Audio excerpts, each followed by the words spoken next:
Ազգային ժողովի մեծարգո նախագահ, հարգելի գործընկերներ, սիրելի ժողովուրդ, նախ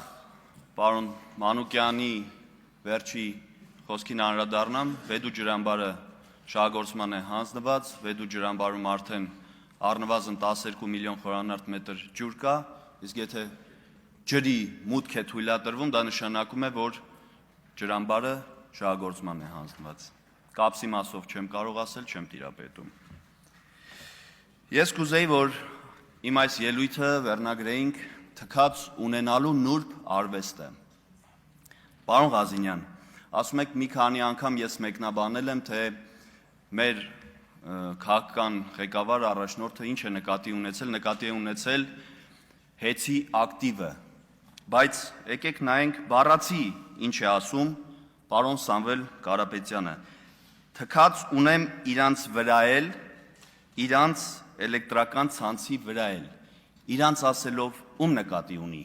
պարոն Կարապետյանը։ Ես հիմա կասեմ, իմ ենթադրությունները, թե ինչ եմ հասկանում այս բառերից։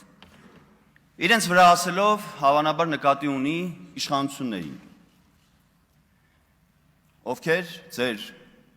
խորը համոզմամբ հետապնդում են եւ այլն ձեր քաղաքական առաջնորդին։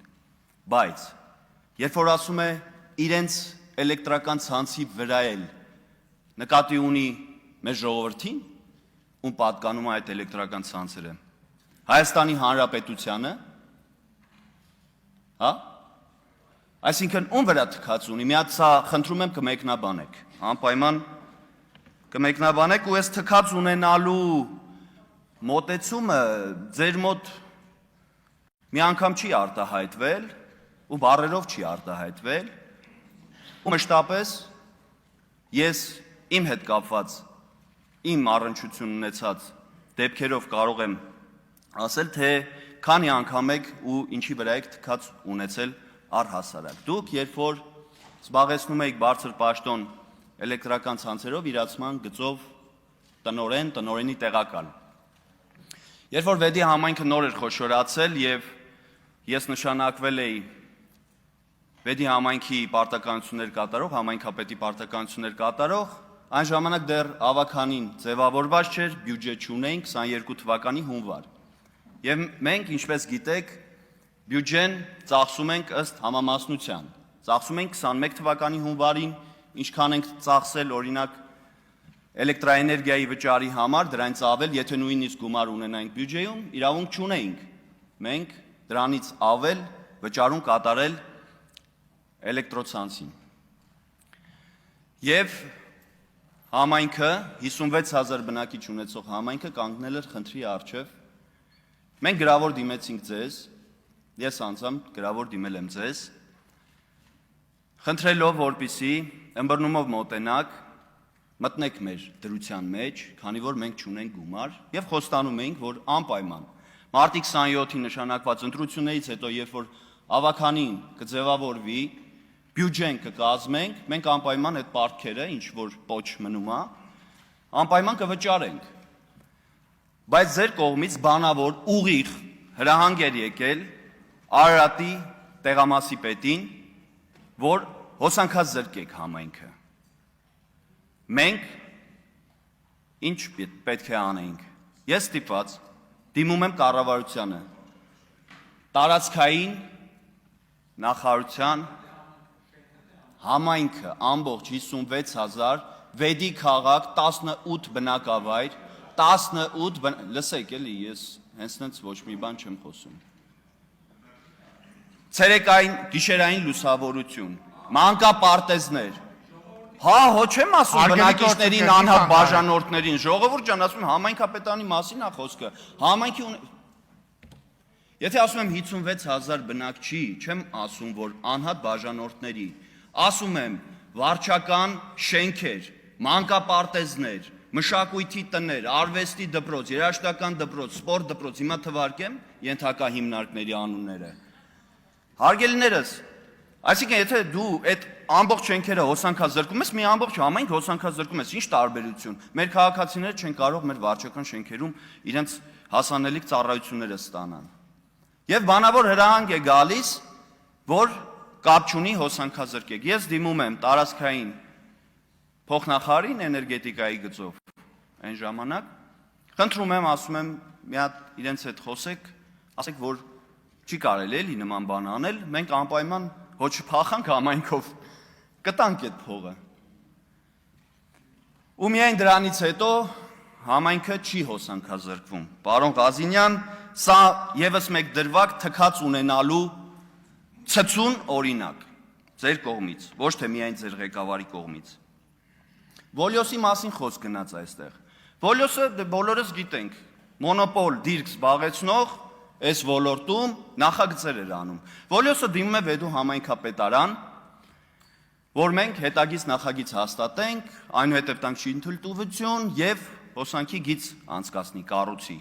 Մենք չենք տալիս, մերժում ենք։ Մերժման պատճառը, որովհետեւ հողի նպատակային նշանակությունը չի փոխվել, որի վրա ուզում են եռաֆաս հոսանք անցկացնել, արոտավայրի վրա ուզում են հոսանք անցկացնել, որպեսզի այնտեղ կառուցվի սառնանային տնտեսություն։ Բայց ընթացակարգը հետևյալն է. սեփականատերը պետք է դիմի համայնքին, ավականու նիստով նպատակային նշանակությունը փոխվի գյուղարտադրական, որպեսզի ստանա շինթույլտվություն վրան սառնանային տնտեսություն կառուցելու, նոր միայն այդ շինթույլտվության արկայության դեպքում կարող է ստանալ հետագից նախագծի թույլտվություն եւ կառուցել այդ եռաֆաս հոսանքի գիծը։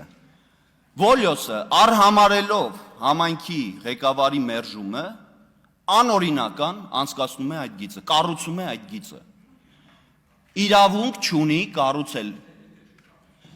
Ինքը նախագիծ է անում առանց հետագից նախագծի հաստատման, իսկ կառուցողը գալիս կառուցում է։ Եվս մեկ թքած ունենալու վառ օրինակ ձեր գործընկեր այդ կազմակերպության կողմից, որ կառուցել են այդ գիծը։ Ու դա այն սառնանային տնտեսությունն է, երբ որ դուք շրջում եք սառնանային տնտեսություններով, եկաք Վեդի համայնքի Գոռավան բնակավայր եւ այնտեղ հանդիպեցիք նախկին գյուղապետին, խոսեցիք մթերման կազմակերպման մասին եւ այդ սառնանային տնտեսությունը անօրինական ինքնակամ կառուցված շինությունն է։ Հիմա մենք դատական վեճի մեջ ենք սեփականատիրոջ հետ։ Լավ է թե վատ է, հետագայում իրապահ մարմինները կտան իրենց գնահատականը։ Իսկ ամփոփելով խոսքս ես ուզում եմ, քանի որ շատ խոսեցինք թքած ունենալու եւ թքած ունենալու մասին, ուզում եմ մեկ բան այստեղ ներկայացնել, եթե ժամանակը կհերիքի, թքած ունենալուն եւ դրան իր վերաբերմունքը արտահայտել է հայ մեծանուն բանաստեղծ Ռաֆայել Պատկանյանը, կոչվում է Հայերուս թուքը։ Դուն խելոք հաշվով վաճառական ես, մյուլ փող ու ապրանք կասեն շատ ունես, բայց թե փողետ շահ չունի Հայաստան, թքալ են քուալ փողի տալ վրան։ Սա ասում է բանաստեղծը, իմ խոսքերը չեն։ Թքելում ես ժամանակ ունեմ, թույլ տվեք։ Քաջ ես, լսել ենք, ինքդ մեծավոր, անուն յաղթուղի ունես փառավոր,